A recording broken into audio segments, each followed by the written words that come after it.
बात करेंगे उस चीज की जो पूरी बॉडी का कंट्रोल रूम है, यानी हमारा ह्यूमन ब्रेन। एनसीईआरटी के हिसाब से देखें तो ये टॉपिक नीट के लिए सुपर इंपॉर्टेंट है।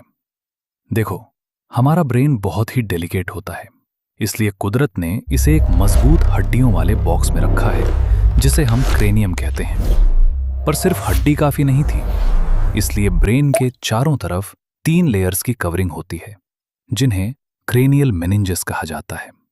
सबसे बाहर वाली एकदम सख्त होती है जिसे डूरामेटर कहते हैं। बीच वाली मकड़ी के जाले जैसी पतली होती है जिसे एराक्नोइड बोलते हैं। और जो सबसे अंदर ब्रेन टिश्यू से चिपकी होती है वो है पिया मैटर।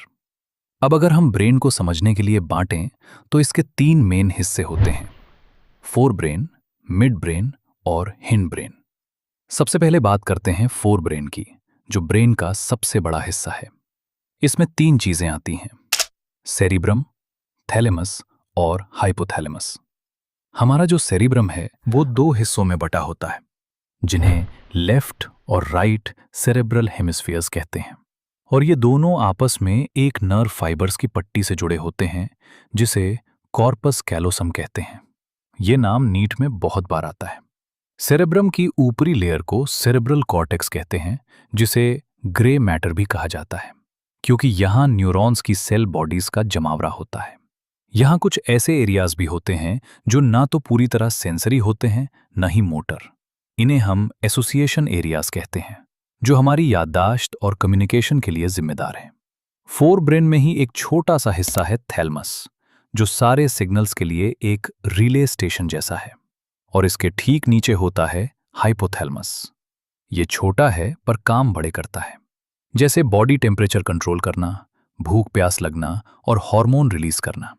इसके साथ मिलकर ब्रेन का एक गहरा हिस्सा, जिसे लिम्बिक सिस्टम कहते हैं, एमिगडाला और हिप्पोकैम्पस के साथ हमारी भावनाओं यानी इमोशंस और सेक्सुअल बिहेवियर को कंट्रोल करता है। इसके बाद आता है मिड ब्रेन, जो फोर ब्रेन और हाई ब्रेन के बीच में छोटा सा हिस्सा है। इसके ऊपरी हिस्से में 4 गोल उभार होते हैं जिन्हें कॉर्पोरा क्वाड्रिजेमिना कहते हैं। यहां से एक नली गुजरती है जिसे सेरेब्रियल एक्वेडक्ट कहा जाता है। आखिर में आता है हिंड ब्रेन, जिसमें 3 चीजें हैं: पॉन्स, सेरेबेलम और मेडुला। पॉन्स अलग अलग हिस्सों को जोड़ता है, जबकि सेरेबेलम का काम है बॉडी का बैलेंस बनाना।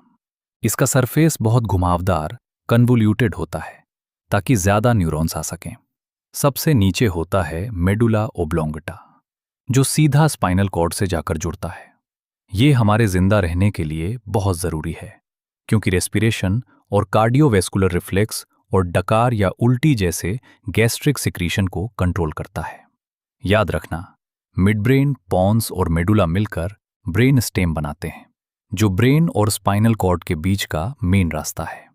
बस इतना अगर तुमने समझ लिया तो इस चैनल के साथ अभी जुड़ जाओ और वीडियो को एक लाइक भी करते देना प्लीज।